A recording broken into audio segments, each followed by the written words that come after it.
Hey everyone. How's everyone doing this evening?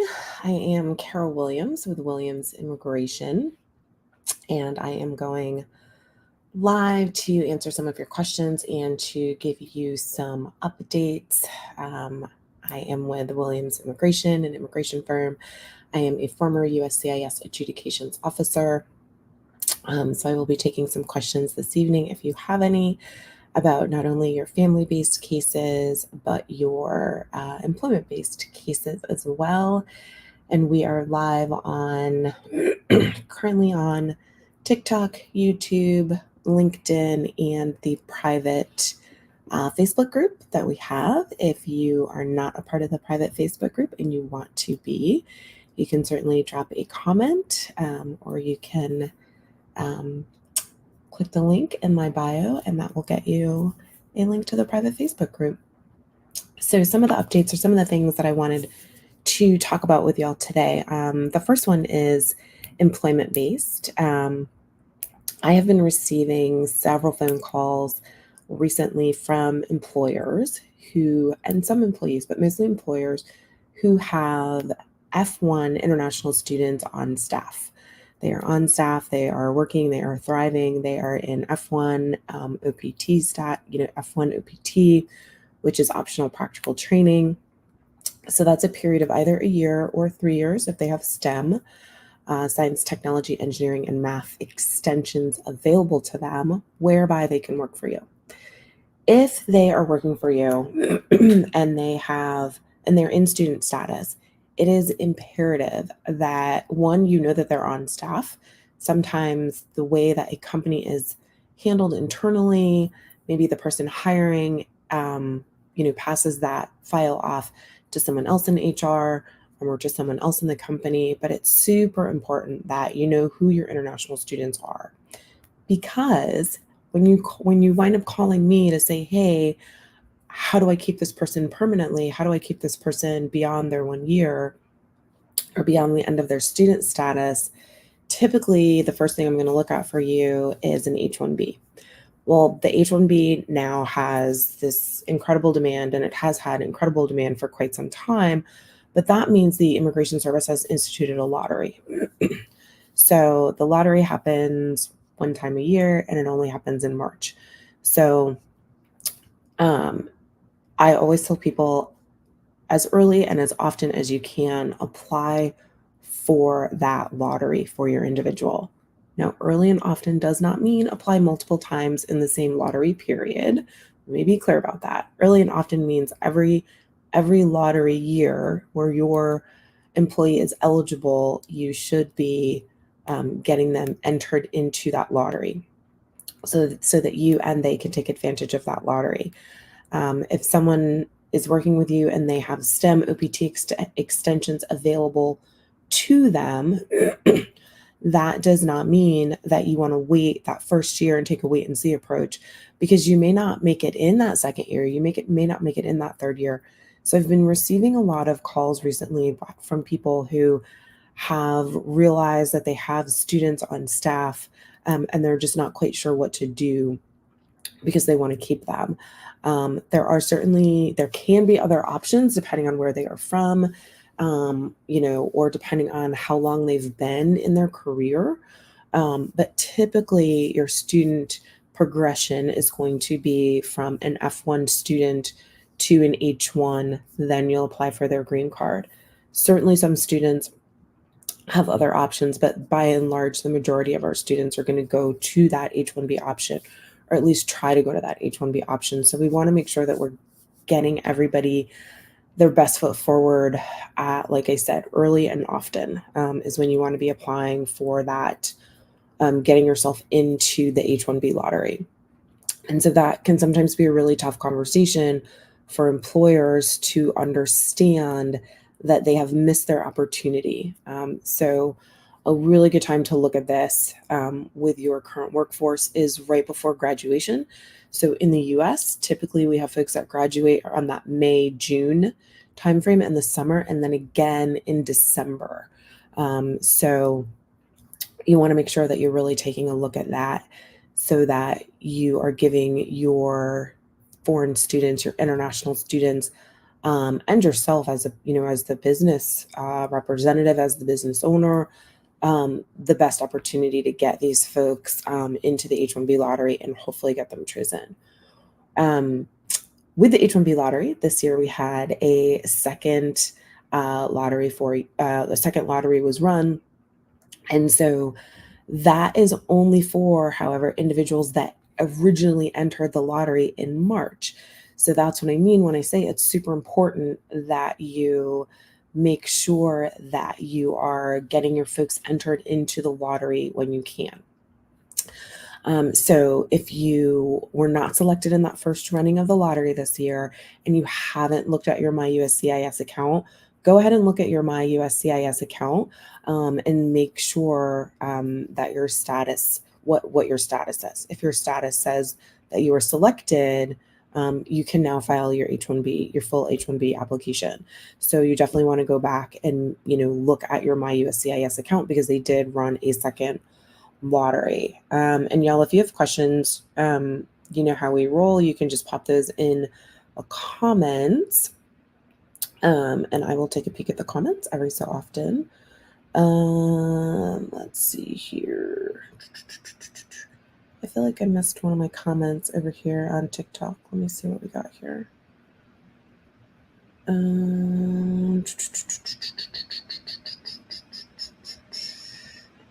Somebody said they would like to ask a question. You are welcome to put a question in the comments. Yeah, you're welcome to put your question in the comments, and we can address them. If there's, general enough that I think they'll apply to several people, we can certainly address them here. If not, then you can certainly, we can get you scheduled for a consultation if it's going to be super, super complicated. The other thing I wanted to talk to you guys about is there are ways for individuals to apply for their green card without having an employer sponsor them. And so those two ways are, one is under the EB1, employment-based first category. The second is under the EB2, which is the second employer-based category. These are preference categories. So the first one is EB1, which is extraordinary ability. The second one is EB2, which is national interest waiver. So both of them have very specific criteria that we have to go through. So how I like to describe it to people is extraordinary ability shows what you have done. I like to say you pretty much have to show that you're the best thing since sliced bread within your specific industry. And give the government a lot of documents showing that you're the best thing since sliced bread. I know that's a very simplistic way to look at it, but that is how I look at it and how I describe it to my clients. And it really looks a lot at what you have done in the past. National interest waiver looks at what you are planning to do and how you can be of service and how your skill set can be utilized once you receive your green card in the United States, and whether or not what you are doing, what you are qualified to do, and what you are proposing to do will have a broad sweeping impact across the nation. So one, I think, is really kind of, in a sense, backwards looking at what you have done. The other one is really more forward looking at what you will do and how you will have a great impact on the United States. So those two categories, you do not need an employment sponsor. Now, that does not mean that an employer cannot say, hey, I have this really amazing individual on staff. We want to do a green card. What's the best way to do that? That doesn't mean that I'm not going to look at one of those two options. I will absolutely look at those options. And if I think your employee qualifies for them, we can absolutely do that. As an employer, you can absolutely, sponsor your employees for an extraordinary ability or a national interest waiver. It is simply that those two categories do not require an employer to sponsor them. It does not say that an employer cannot sponsor them. So keep that in mind. So those are two things in our sort of arsenal of getting employees green cards that we use and that we always do an analysis for at the firm. So if you have any questions about that, or you have an employee that you think is the best thing since sliced bread within the industry, not just within your company, but within the industry, that is something that we can certainly help you with and that we definitely want to know about when we are talking with you about your options. The other thing I wanted to let you guys know about is, excuse me, for many, many reasons, people, their green cards lapse, their 10-year green card lapses, right? So I just had this conversation with someone not too long ago. Their 10-year green card is lapsed. Life happens, things happen. We get it, right? I get it. They now are in a scenario where they would like to travel, but they don't have a green card that is on its face still valid. Just because your 10-year green card is no longer valid on its face, just because that the card itself has expired, does not mean that your green card status has expired. It just means that evidence of your green card status has expired.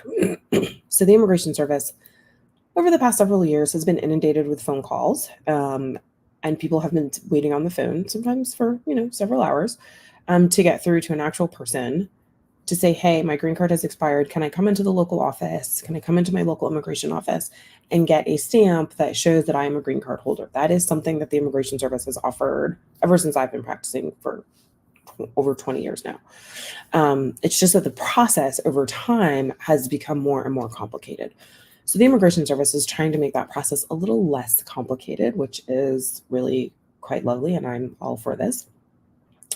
They now have a system where you can request an appointment, an in-person appointment online. What this allows you to do is request the appointment online. It does not allow you to actually schedule it online. So you cannot go in. When you go in, you're not going to see a calendar where you can just say, oh, I'd like to come in on Tuesday at 3 p.m. because that works for my schedule. That is not how this works.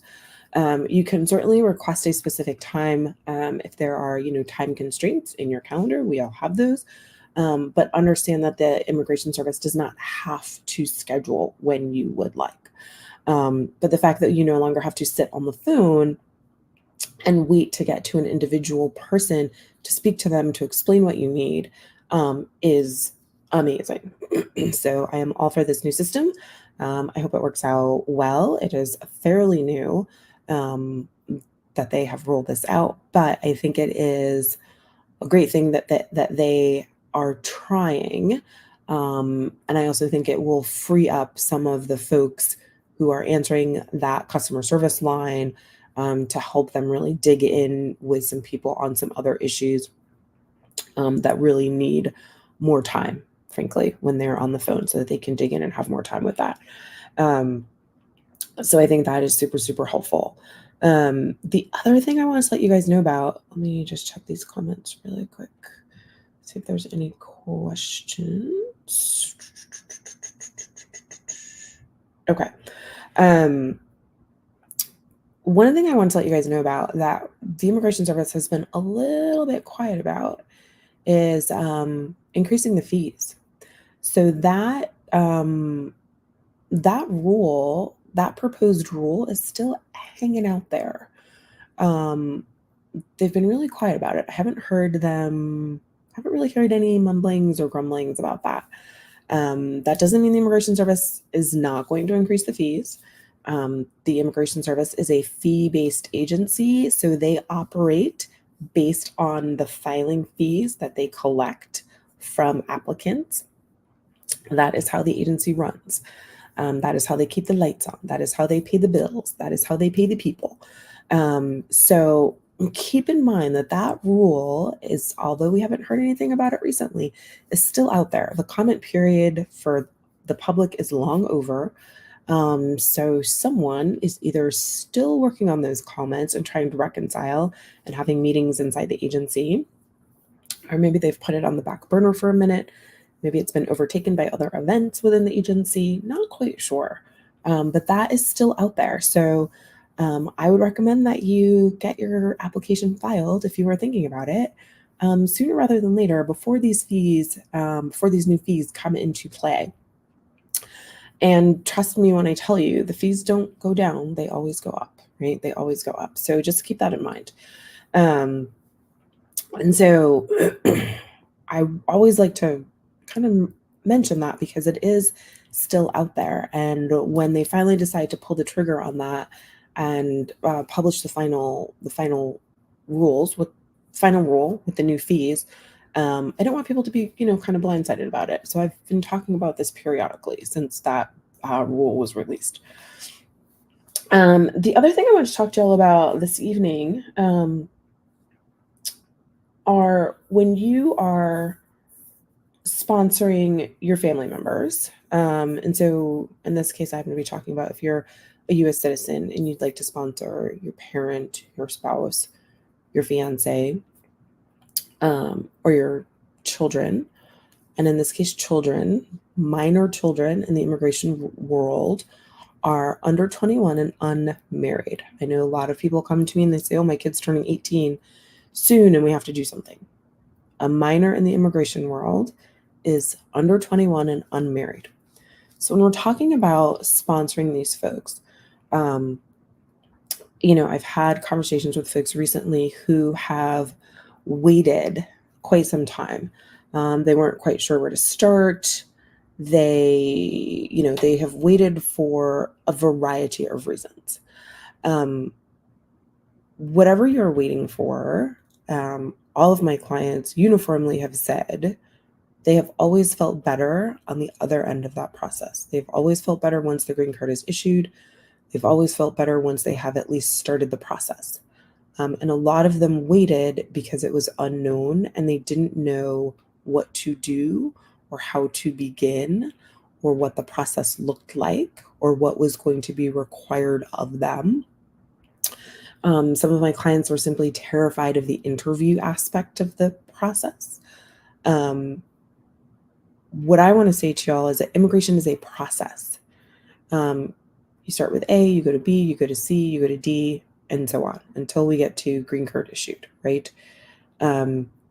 Sometimes certainly, you get a few kinks in the process. It happens, right? It happens with any government agency, not just the Immigration Service. If you've ever gone to the DMV, sometimes there's a kink in the process, right? Sometimes systems go down, sometimes the lights go out. There can always be a kink in the process. But that doesn't mean that you shouldn't start the process, right? You should start the process because you want clarity with your immigration status at the end of the day. You want to be able to live with your family under one roof. And you want to stop waiting for that unconscious knock at the door. And you just want peace, right? So that's why you start the process. And you find someone to work with who you think can get you through that process, who makes you feel comfortable getting through that process. And understand that, yes, you will have to find documents. You will absolutely have to find documents. I cannot file an application that has no documents attached to it.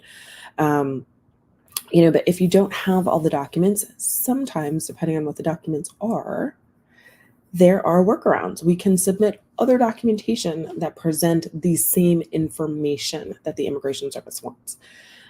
So sometimes, my clients will come to me and they are terrified to start the process. They have built this process up in their minds that it is massive and that it's never going to happen. And so I just, I want people to understand that, yes, it's a process. Yes, it takes time. But we get you through that process together. So that is super important. I wanted people to know that I've had those conversations quite a bit lately with people who have waited and waited and waited and weren't quite sure what to do and what that first step looks like. Typically, the first step is scheduling a consultation. That's it. It's a conversation. So just keep that in mind. I really wanted to get that message out there to people. I've heard that quite a bit recently, that people were just not even quite sure where to start. You start with a conversation. Super simple. You start with a conversation and then we go from there. And let me see if there are more questions. Hold on, I'm scrolling. Let me check over here as well. And then, if you guys have questions, you can certainly pop them in the comments, or you can get yourself on my, you can schedule a consultation and then we can go from there. If you don't want to ask your question publicly, that's completely fine as well. Totally get that. But I don't see, let me see here, but I don't see her any more questions. So I'm going to, we'll give it we'll give it about a minute more. Let's see if there's any questions. Otherwise, I'm gonna jump off and go make some dinner. But again, I will be live again tomorrow. So if you guys think of any questions, I will be live on these same platforms tomorrow. If you are not a part of the private Facebook group, you can certainly pop in the comments and we can send you the link to join that group. And we are happy to have you in that group as well. Let me see here. Mm.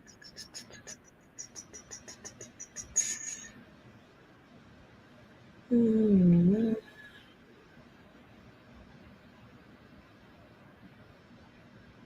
All right, y'all. I don't see any more comments. I don't see any more questions. So thanks for joining me this evening. I will be back again tomorrow. We can have some more banter, more chit chat. I will see you all tomorrow.